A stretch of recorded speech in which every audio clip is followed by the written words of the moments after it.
열왕기상 15장 1절로부터 8절까지 말씀 중심으로 아비암의 유다 통치라는 제목과 함께 하나님 말씀 나누겠습니다. 르호보암의 불순종과 죄악에 이어서 하나님은 그가 이제 죽고 그의 아들 아비암으로 왕을 세웠습니다. 아비암은 약 한 3년 정도 이스라엘을 치세했던 왕으로 성경은 기록되는데요. 누군가를 세울 때는 하나님은 다음과 같은 임무를 주셨습니다. 기대를 하고 또 임무를 주신 것입니다. 그것은 바로 유다가 죄를 돌이키고 다윗의 길로 걷는 것이었습니다.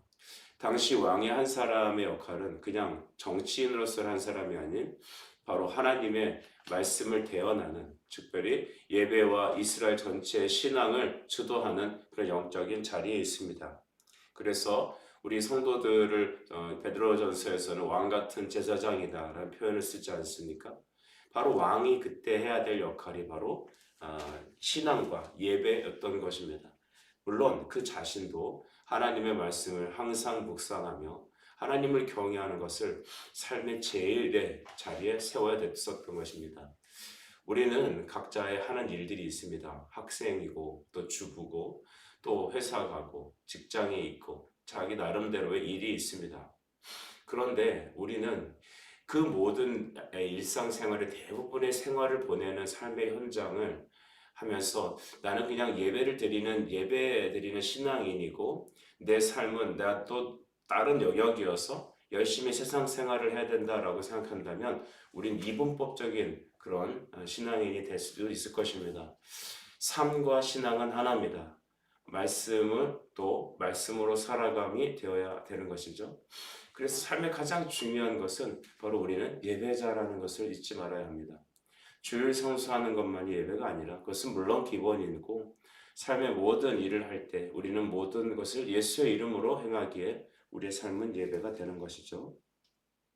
왕직 역시 세상에 있는 여타 왕처럼 살아가는 것이 아니라 자기 소견에 오른 대로 정권을 가지고 칼날을 휘두르는 그런 폭정하는 왕이 아니라 정치를 하면서 왕의 역할을 하면서 교회와 백성과 예배를 위해 헌신하는 것, 정치가 예배가 되는 것, 그것이 바로 아비암의 역할이었습니다.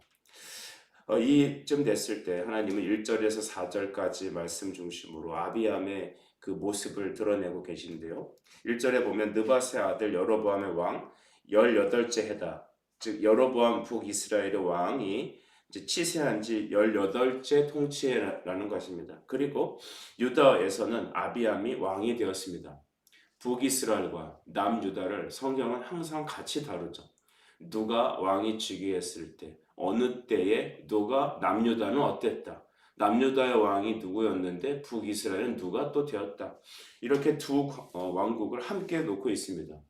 남북이 분열은 되었지만 하나님께서는 이 두 왕국을 함께 치세하고 계셨던 것입니다. 그래서 이 아비암이 약 3년 동안 이스라엘을 다스렸는데 그의 어머니 이름이 마아가다라고 했는데 아비살롬의 딸이다라고 이제 성경은 언급합니다. 3절을 보시죠. 아비암이 그의 아버지와 이미 행한 모든 죄를 행하고 그의 마음이 그의 조상 다윗의 마음과 같지 아니하였다. 이렇게 성경은 평가합니다. 조상의 다윗, 즉 하나님께서 다윗의 길이라고 한 하나님을 섬기고 전심으로 주를 쫓는 그 다윗의 길과 같지 않았다는 것입니다. 하나님은 아비암에게도 그 왕권을 주며 다음과 같은 기대를 했을 것입니다. 그것은 바로 정치적으로 성공하는 왕이 아니라 하나님 말씀에, 즉 다윗의 길을 걸어가는, 다윗의 신앙을 따라가는 그런 삶을 기대했던 것이죠. 이 땅에서 여러분 우리는 정치 잘한 사람, 또 우리의 마음을 잘 들어주는 사람을 좋은 사람이라 생각할 수 있습니다. 돈 많이 벌어다 주는 것. 그러나 하나님께서 기대하는 것은 무엇입니까? 다윗의 길을 걸어가는 것이었습니다. 하나님께서는 이 땅의 수많은 사람들에게 기대하는 것이 있습니다. 천하 만국 피조물들이 정말로 땅에서부터 외치는 단 한 가지 주제가 무엇입니까? 그것은 하나님의 아들들이 태어나는 것입니다. 로마서 8장 19절 말씀 보시면 피조물에 고대하는 바는 하나님의 아들들이 나타나는 것이다 라고 하였습니다. 온 세상이 하나님의 자녀들이 되어는 것, 그것을 기대합니다. 오늘 우리가 일단 3절의 말씀 보면 그 아버지가 행한 모든 죄를 행하고 라고 성경 기록하고 있죠. 그렇습니다. 르호보암은 죄인이었습니다. 그는 당신이 치세하고 있는 그 모든 시절 동안에 항상 전쟁이 있었고 그는 하나님 말씀에 합당하게 다윗의 길로 걸어가지 않았기 때문에 남쪽의 시삭이라든지 그런 내전에 휩싸이기도 했습니다. 그러므로 우리 아비암도 아버지의 핏줄을 따라 아담의 핏줄을 따라 본성상 진노의 자녀고 그 아버지의 그 아들이라고 그와 같은 죄성을 갖고 태어났을 것입니다. 그러면 자기 성향은 르호보암입니다. 근데 아비암은 그 아버지가 행했던 그대로 똑같이 행했던 것이죠. 우리는 본성상 우리는 죄인으로 태어납니다. 하지만 우리는 그것을 우리의 인생 어느 한 중간에 예수 그리스도를 믿고 하나님의 말씀으로 우리의 그 본성이 다스림을 받아야 되지 않습니까? 우리 성도들을 가르쳐 다음과 같은 별명을 지어줄 수 있을 것 같아요. 용서받은 죄인이다 라는 것입니다. 우리가 예수 그리스도를 믿고 그의 피로 구속을 받았지만 여전히 우리는 육신 가운데 있는 연약한 죄인입니다. 그래서 우리는 르호보암의 그 어떤 형질을 그대로 이어받은 것입니다. 우리의 부모로부터 우리의 조상들로부터 또 그 위에 아담의 씨가 우리에게 그대로 전해져 있기 때문에 우리는 다 준비된 죄인이고 드러나지 않은 죄인이며 드러난 죄인인 것입니다. 그래서 이 르호보암의 형질을 어떻게 여러분 누르고 격파하고 다윗의 길을 걸어갈 수 있습니까? 첫째, 회심해야 합니다. 예수 그리스도를 믿고 그의 피로 구속받아 예수님의 새 생명을 받은 하나님의 자녀가 되셔야죠. 그리고 나서 그 이후에 우리의 나머지 평생의 삶은 하나님의 말씀으로 우리 자신의 죄성이 누르고 다져지고 성령의 지배를 받아야 될 줄 믿습니다. 성령의 통치를 받느냐, 말씀의 다스림을 받느냐, 아니면 르호보암의 본성적인 형태를 띠고 있느냐. 우린 두 가지밖에 존재하지 않을 것입니다. 여러분 기억합시다. 야비암은 그 아비 르호보암과 같이 살았습니다. 그래서 그의 치세는 3년 정도 되었습니다. 이쯤 되면 여러분 유다에 무슨 소망이 있겠습니까? 그 아버지의 그 아들이고 또 그 아들일 텐데 그 씨가 어디 가겠습니까? 하지만 하나님의 은혜와 인자는 영원하십니다. 4절 말씀 같이 읽어볼까요? 시작. 그의 하나님 여호와께서 다윗을 위하여 예루살렘에서 그에게 등불을 주시되 그의 아들을 세워 뒤에 있게 하사 예루살렘을 견고하게 하셨으니 라고 했습니다. 하나님은 예루살렘, 즉 하나님의 임재가 있는 성전이 있는 그 땅 예루살렘을 견고히 하셨답니다. 아비암이 잘해서가 아닙니다. 아비암은 심판받고 유대도 여러분 흩어져야 했습니다. 하지만 다윗을 위하여라고 하는 말씀을 보면 바로 다윗과 맺은 하나님의 언약에 기초하죠. 역대하 7장 13절 말씀에 보면 하나님께서는 다윗의 이름을 위하여 집을 건축할 것이고 그 나라 왕위를 영원히 견고하게 하시겠다고 다윗과 언약하십니다. 약속하시죠. 이것은 여러분 하나님께서 당신의 맹세를 통하여서 하나님의 뜻이 바로 유다를 지키고 대대로 다윗의 그 영원한 왕위를 주시겠다라는 약속입니다. 이것이 하나님의 의지의 선언이죠. 물론 역사상에서 유다 왕국은 지워집니다. 하지만 여기서 말하는 다윗의 왕조는 여러분이 잘 알듯이 메시아의 왕국입니다. 예수 그리스도의 영원한 나라, 하나님 나라죠. 하나님께서는 특별히 다윗을 위하여 등불을 주시겠다 했습니다. 이 등불이라는 것은 바로 그 후손이다라는 거죠. 그의 씨를 주시겠다라는 건데 이것이 바로 구속사에서 쭉 내려오는 예수 그리스도까지 이어지는 바로 그 내용이죠. 여러분 하나님께서는 예수 그리스도를 이 땅에 육신으로 보내시기 위해서 다윗과 약속을 맺으신 겁니다. 다윗의 경건, 다윗의 흠결함이 아니라 다윗이 좀 신앙생활 잘하니까 그래 너 정도면 됐다라고 준 게 아닙니다. 다윗도 죄인입니다. 다윗도 하나님의 그릇에 부족합니다. 근데 하나님의 계획이 구속 계획이 다윗의 씨를 통하여서 다윗 왕조와 같은 메시아의 왕국을 세울 것이며 그 다음에 그 다윗의 통치와 같이 하나님의 말씀과 성령으로 오늘 교회를 세우고 저와 여러분을 지키시고 인도하시겠다라는 하나님의 의지의 선포인 것입니다. 명령은 하나님의 뜻입니다. 주님이 뜻하시면 이루십니다. 하나님의 뜻은 반드시 성취되십니다. 우리 교회를 향한 전 세계를 향한 하나님의 구속의 역사는 멈출 수가 없습니다. 곳곳마다 전쟁의 소식이 터지고 있는 현실입니다. 우리나라가 내일도 안전하다는 보장이 없습니다. 정치인 한 사람이 잘하고 못하고 차이가 아닙니다. 하나님이 우리를 지키셔야 합니다. 여러분, 그래서 오늘 우리는 기도해야 될 것입니다. 하나님께서는 이웃과 다윗 언약을 세우셔서 그의 등불 후손을 주시겠다, 성육신하시는 그리스도를 보내시겠다라는 구속사의 결연한 선언이시죠. 그래서 이 하나님께서는 하나님의 그 등불을 계속 주시겠다라는 약속을 하셔서 우리를 향한, 전 세계를 향한 구원의 약속을 하신 것입니다. 여러분, 북이스라엘과 남유다를 보면 좀 공평치 않은 처사 같지 않습니까? 북이스라엘이나 남유다나 그 사람이 그 사람입니다. 여로보암이나 르호보암이나 아비암이나 똑같습니다. 그런데 남유다는 하나님께서 다윗과 약속하시고 예루살렘을 지키시고 특별히 등불을 끊어지지 않게 주시겠다 하신 약속, 그것은 도대체 우리가 어떻게 이해해야 됩니까? 어떻게 보면 신앙생활은 될 사람만 되는 것 같습니다. 신앙생활이라는 것이 너무 어떻게 보면 하나님의 은혜라는 것이 이 편협한 것처럼 느껴집니다. 공평치 않게 느껴집니다. 그러나 여러분, 이것이 하나님의 뜻입니다.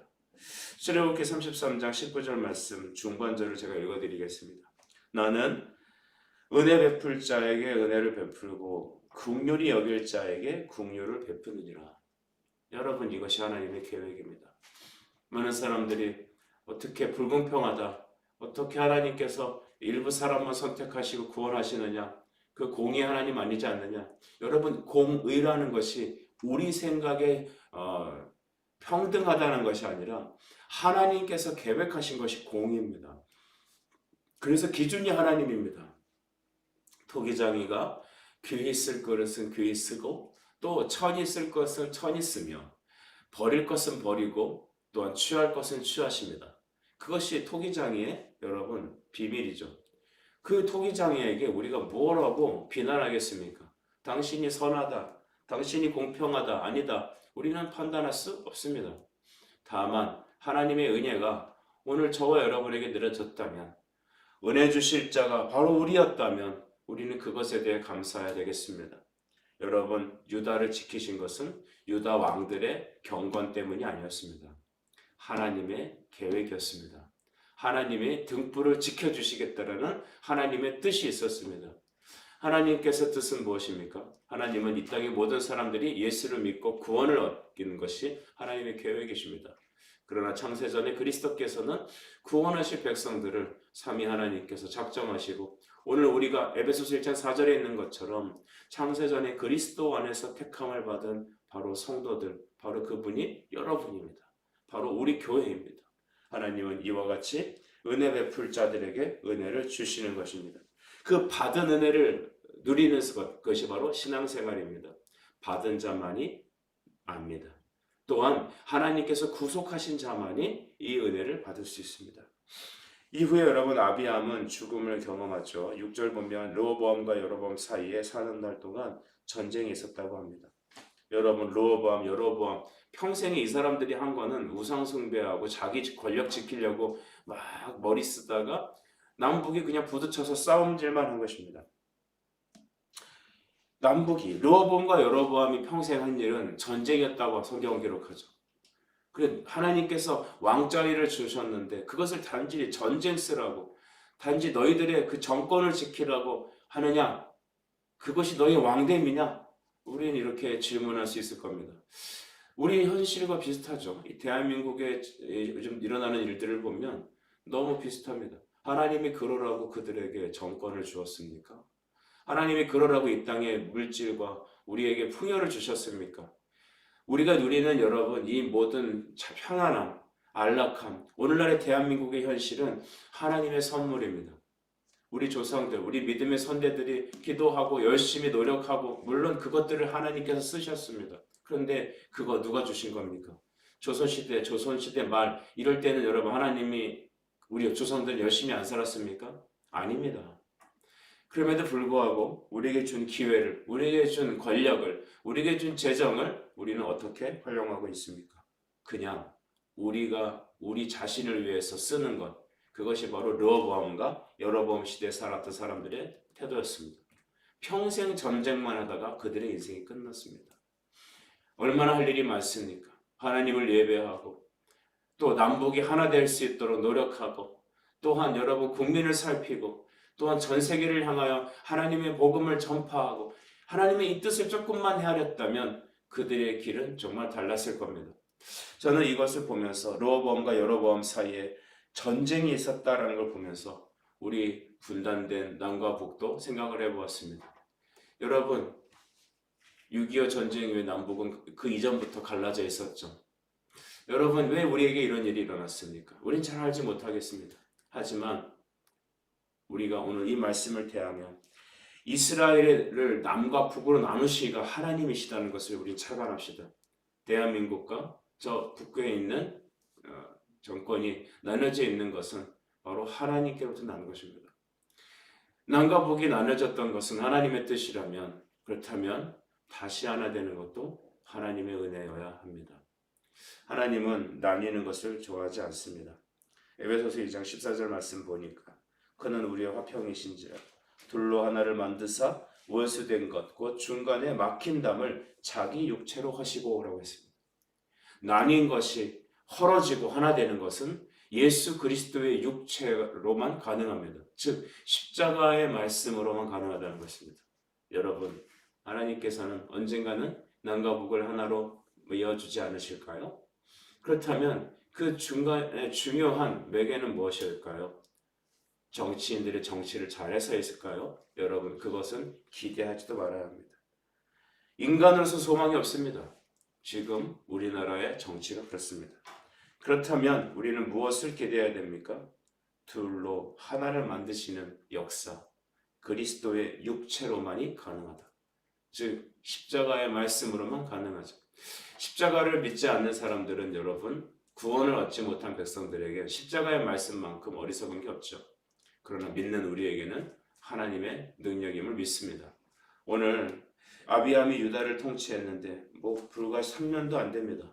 그 이유는 그가 바로 이렇게 하나님의 말씀에 따라 다윗의 길을 걷지 않고 그 아비 르호보암의 길과 똑같이 행동했기 때문입니다.